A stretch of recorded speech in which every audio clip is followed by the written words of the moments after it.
अस्सलाम वालेकुम। ये हमारा लेक्चर नंबर 4 है जिसके अंदर हम करैक्टरिस्टिक इक्वेशंस ऑफ एसएचएम को डिस्कस करते हैं। एसएचएम सिंपल हार्मोनिक मोशन जो होता है उससे कुछ इक्वेशंस जुड़ी हुई होती हैं जिनको डिस्कस किया जाता है।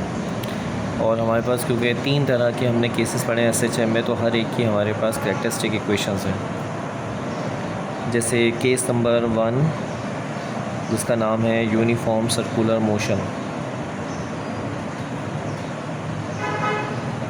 ये सबसे इम्पॉर्टेंट केस है और इसमें हमारे पास 4 करैक्टरिस्टिक इक्वेशन है, लेकिन डिस्कस हमने इसमें से 3 ही करनी है। हमारे पास एक इक्वेशन होती है इंस्टेंटेनियस वेलोसिटी। इसके बाद हमारे पास एक और इक्वेशन होती है टाइम पीरियड। फिर एक इक्वेशन होती है हमारे पास फ्रीक्वेंसी। इन सब में इंस्टेंटेनियस वेलोसिटी के एग्ज़ाम में चांसेस ज़रा ज़्यादा हैं, आप उसको तैयार करें। टाइम पीरियड और फ्रीक्वेंसी के चांसेस इतने ज़्यादा नहीं हैं, तो इसलिए आप कोशिश करेंगे इंस्टेंटेनियस वेलोसिटी को एग्ज़ाम के लिए तैयार कर सकें। ठीक है, आइए सबसे पहले हम इंस्टेंटेनियस वेलोसिटी को सीखते हैं कि किस तरीके से ड्राइव की जाती है।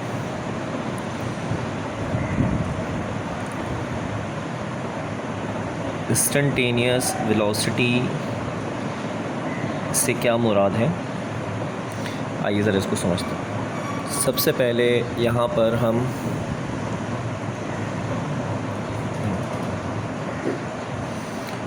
एक सर्कल बना लेते हैं। ठीक है, ये सर्कल का हमारा सेंटर हो गया और यहाँ से हम एक डॉटेड लाइन पास कर देते हैं।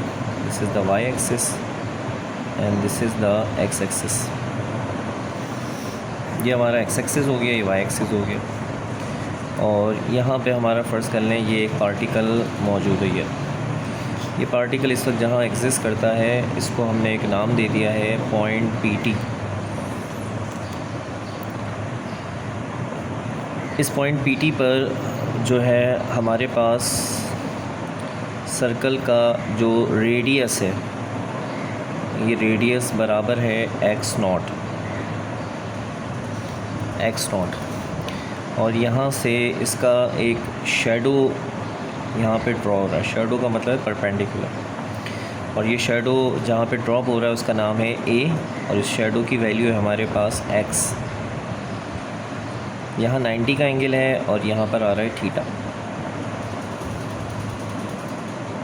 डायग्राम थोड़ी सी मैं आपको और बड़ी करके दिखाता हूँ। ठीक है, तो शायद आपको और ज़्यादा वाज़ेह डायग्राम दिखेगी। अब हमने क्या करना है कि इस पॉइंट पी टी पर एक वेलोसिटी का वेक्टर दिखाना है, लाइक दिस, ऐसे करके। ये वेलोसिटी का एक वेक्टर हो गया। इस वेलोसिटी का नाम है वी पी। वी का मतलब वेलोसिटी और पी जो है वो हमने इस पॉइंट की मुनासबत से इसको नाम दिया। अब हम इस वेलोसिटी के कंपोनेंट्स बनाते हैं। यहाँ पे देखें, ऐसे करें, एक डॉटेड लाइन बनाते हैं और एक डॉटेड लाइन यहाँ से इधर बनाते हैं। ये देखें, ऐसे दिख रहा है आप लोगों को। अब इसका एक कंपोनेंट तो ये हो गया और इसका एक कंपोनेंट ये हो गया, इधर 2 कंपोनेंट हो गए इसका। अब इनमें से वो कंपोनेंट जो कि मीन पोजीशन की तरफ इशारा करेगा, इन दोनों कंपोनेंट में से, वही है इंस्टेंटेनियस वेलोसिटी। तो देखें, वेलोसिटी का एक कंपोनेंट ये रहा और एक कंपोनेंट ये रहा। ये वाला जो कंपोनेंट है जो इशारा कर रहा है वो सर्कल के सेंटर की तरफ कर रहा है। सर्कल का सेंटर है ओ, और सर्कल का जो सेंटर होता है वही मेन पोजीशन होता है।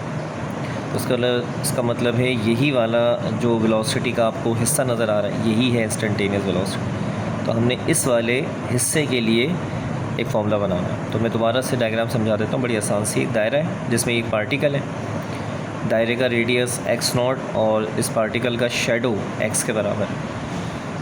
और इस पॉइंट पर इस पार्टिकल की वेलोसिटी वी पी, जिसके 2 टुकड़े हो गए, ये रहे, एक टुकड़ा ये रहा, एक टुकड़ा ये रहा। तो ये वाला जो टुकड़ा आपको नज़र आ रहा है यही है इसकी इंस्टेंटेनियस वेलोसिटी, जो कि सेंटर यानी मेन पोजीशन की तरफ इशारा कर रहा है। ठीक है, अब हमें इसके लिए एक फार्मूला बनाना है, तो हम इसके लिए कुछ बातें पहले यहाँ पे तय कर लेते हैं। वो बातें क्या तय करनी है, आइए ज़रा देख लेते हैं। सबसे पहली बात, कुछ बातें तय कर लें। Radius of circular path, circular path का जो रेडियस है वो x0 के बराबर है, और जो इसका पॉइंट 2 है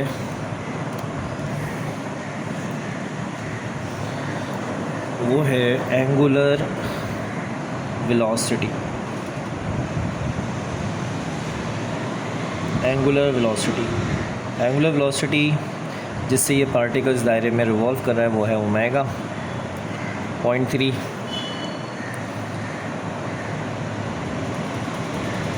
डिस्टेंस एट PT, यानी जो PT पॉइंट है उस पे इस पार्टिकल का जो डिस्टेंस है, जो इसका शेडो गिराया था हमने, वो x के बराबर है।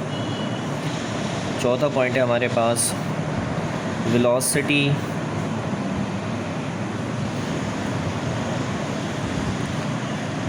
एट PT, ये बराबर है VP बराबर R ओमेगा, और R की वैल्यू ऊपर हमने x0 लिखी है, x0 ओमेगा। और पांचवा और इसका आखिरी पॉइंट है वो है इंस्टेंटेनियस वेलोसिटी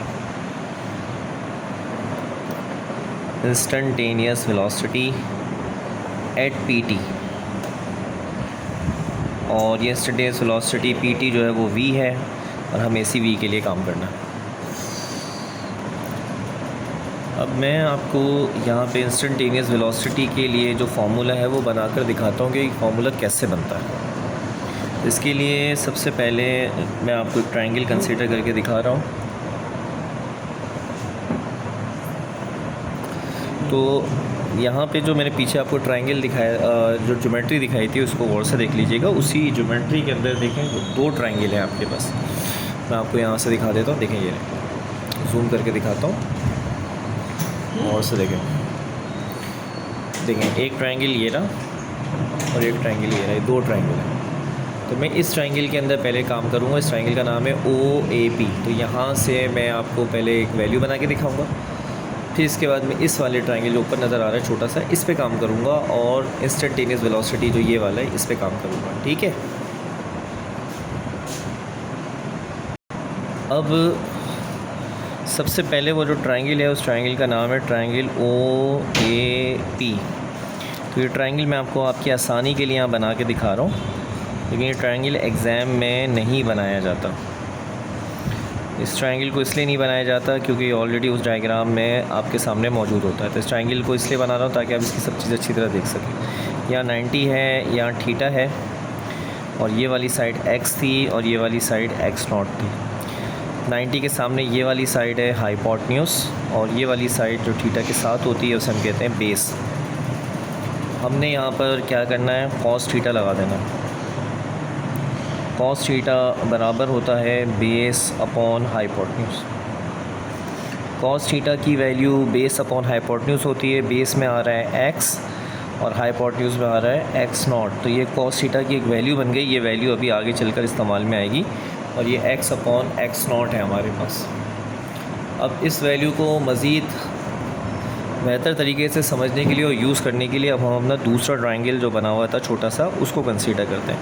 तो उस ट्रायंगल का नाम वहाँ पे तो नहीं लिखा हुआ, लेकिन मैं यहाँ लिख देता हूँ। फिर मैं उस ज्योमेट्री के अंदर भी नाम कुछ लिख देता हूँ, P, K और L। ठीक है। तो आप यहाँ पर देख सकते हैं, ये अब आपको इस ज्योमेट्री में नज़र आएगा। देखिए ट्रायंगल नाम नज़र आएगा, ये वाला PKL, ये छोटा सा ट्रायंगल जो है। ठीक है। इस ट्रायंगल में काम करते हैं। इस ट्रायंगल का नाम है ट्रायंगल PKL। ट्रायंगल PKL के अंदर आपकी आसानी के लिए वो ट्रायंगल भी मैंने यहाँ बनाकर आपको दिखा दिया है ताकि आपको कोई प्रॉब्लम पेश ना आए। तो इस ट्रायंगल के अंदर ये वाला हिस्सा P है, ये वाला हिस्सा K है और ये वाला हिस्सा L है। अच्छा, यहाँ पर 90 बन जाता है क्योंकि साफ दिख रहा है 90, और वो जो थीटा वहाँ हमने दिखाया था वो थीटा यहाँ पर आ जाता है। ये वाली जो साइड है ये हमने VP इसका नाम रखा था वहाँ पे, और ये है हमारा इंस्टेंटेनियस वेलोसिटी, जिसमें मैंने क्वेश्चन मार्क बना दिया आपकी आसानी के लिए कि याद रहे कि ये इंस्टेंटेनियस वेलोसिटी है। अब 90 के सामने ये साइड है हाइपोटेन्यूज, और अब ये देखें एंगल के सामने की जो साइड है इसे परपेंडिकुलर कहते हैं। बच्चे अक्सर इसको बेस पढ़ते हैं, रट्टा है, गलत है। एंगल के सामने ये परपेंडिकुलर है, एंगल के जो साथ में साइड होती है उसे बेस कहते हैं। तो ये दो साइडें बन गई, एक परपेंडिकुलर और एक हाइपोटेन्यूज। ये दोनों साइडें हमारी साइन थीटा बनाती हैं। साइन थीटा बराबर है परपेंडिकुलर अपॉन हाइपोटेन्यूज। अब sine theta perpendicular upon hypotenuse की वैल्यू हम देख के लिख देते हैं। परपेंडिकुलर में हमारे पास लिखा हुआ आ रहा है v, और हाइपोटेन्यूज में लिखा हुआ आ रहा है vp। ये vp डिवाइड है, यहाँ से यहाँ जाके मल्टीप्लाई करेगा, तो इसको हम इस तरह से लिख देते हैं v is equal to vp sine theta. ठीक है भाई, अब इसको हम सॉल्व करते हैं। हमें vp और साइन थीटा की वैल्यू चाहिए होगी। तो vp की वैल्यू तो हमने वर्डिंग में आपको लिख के दे दी थी, यहाँ पे याद होगा तो vp की वैल्यू थी हमारे पास x0 ओमेगा, और यहाँ पर साइन थीटा जो नज़र आ रहा है उसकी वैल्यू हम उठा लेते हैं। तो रफ वर्क में देखिए, ये रफ वर्क है हमारे पास। ये फॉर्मूला होता है ट्रिग्नोमेट्री का, sine square theta 1 minus cos square theta. Square हटा दीजिए, साइन थीटा बचेगा और यहाँ रूट लग जाएगा 1 माइनस कॉस स्क्वायर थीटा। नीचे रखी हुई है, ऊपर नहीं है। अब बगैर कुछ लाए बोले रखना। अच्छा, यहाँ पर हमने अब वैल्यू पुट करनी है v is equal to V P sine theta. इस vp की जगह पे हम पुट कर देंगे बेटा x0 ओमेगा, और साइन थीटा जो नज़र आ रहा है उसकी जगह हम वैल्यू पुट कर देंगे 1 माइनस कॉस स्क्वायर थीटा। ये रहा साइन थीटा की वैल्यू। अब हम ये वैल्यूज़ यहाँ पे रखना शुरू करते हैं और सॉल्व करते हैं इसको। ये हो जाएगा v is equal to x0 omega, और हम कॉस की वैल्यू पहले ही निकाल चुके थे, ऊपर आपको लिखी नज़र आ रही होगी x अपॉन x0। तो यहाँ कॉस की जगह वैल्यू आ जाएगी x अपॉन x0, और ये स्क्वायर आ गया। इसको सिंप्लीफाई कर लेते हैं जल्दी से, आसान है। ये हो जाएगा x0 omega 1 minus X square, और ये आ रहा है x0 स्क्वायर। ये हो जाएगा v is equal to x0 omega, यहाँ पर एलसीएम बनेगा x0 स्क्वायर माइनस का x स्क्वायर। ये हो जाएगा v is equal to x0 omega. बच्चों, ऊपर वाली जो वैल्यू है x0 square minus X square, ये रूट में ही रहेगी। माइनस की साइन बीच में है और स्क्वायर दोनों पे आ रहा है, तो ये तो रूट से नहीं निकल सकेगी। लेकिन ये जो दूसरी वैल्यू आ रही है x0 स्क्वायर, ये वैल्यू रूट से आज़ाद हो जाएगी, और ये वैल्यू रूट से आज़ाद होकर बनेगी x0। तो यहाँ से ये x0 और ये x0 कट जाएगा।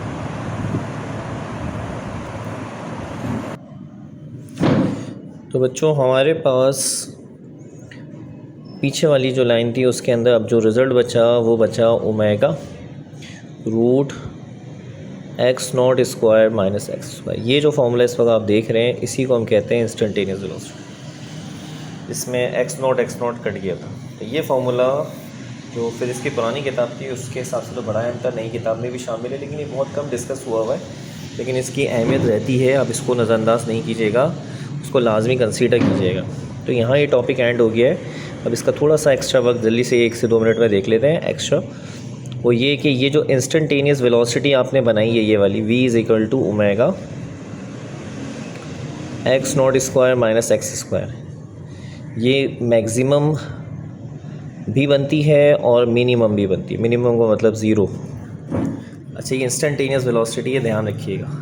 तो जब भी हमारे पास वाइब्रेटरी यानी ऑस्किलेटरी मोशन होता है तो मैक्सिमम जवाब वेलोसिटी का मीन पोजीशन पे आता है, और मीन पोजीशन के लिए x की वैल्यू ज़ीरो होती है।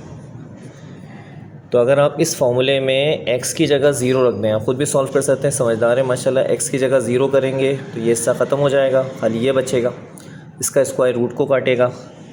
तो आपके पास मैक्सिमम इंस्टेंटेनियस वेलोसिटी का जवाब ये वाला आ जाएगा ओमेगा x0। या आप खुद भी सॉल्व करके देख सकते हैं। अब इसी तरह से इंस्टेंटेनियस वेलोसिटी मिनिमम भी होती है, और ये मिनिमम जो होती है ये एक्सट्रीम पोजीशन पे होती है। एक्सट्रीम पोजीशन वो होती है जिसके बाद वाइब्रेटिंग मोशन ख़त्म हो जाता है। एक्सट्रीम पोजीशन की पहचान x बराबर x नॉट होता है। जब x को x नॉट रखते हैं तो ये एक्सट्रीम होता है। अब ये जो x नज़र आ रहा है, देखें ये ना, ये वाला x, अगर मैं इस x को x नॉट कर दूंगा, ये भी x नॉट, ये भी x नॉट, दोनों सेम, एक माइनस में एक प्लस में कट जाएगा, ज़ीरो हो गया, ज़ीरो इससे मल्टीप्लाई हो जाएगा, तो आपका जवाब आ जाएगा मिनिमम इंस्टेंटेनियस वेलोसिटी ज़ीरो के बराबर। ठीक है, तो ये एक एक्स्ट्रा वर्ग है, नॉलेज के लिए पता होना चाहिए। तो उम्मीद करता हूँ कि ये टॉपिक आपको सीधा समझ में आ गया होगा। ये हमने पहली कैरेक्टरिस्टिक इक्वेशन करी है। दूसरी जो कैरेक्टरिस्टिक इक्वेशन है वो बहुत ज़्यादा, और तीसरी बहुत ज़्यादा आसान है, वो तो बहुत ही शॉर्ट अंदाज में हो जाएगी। ख्याल रखिएगा। अल्लाह हाफिज़।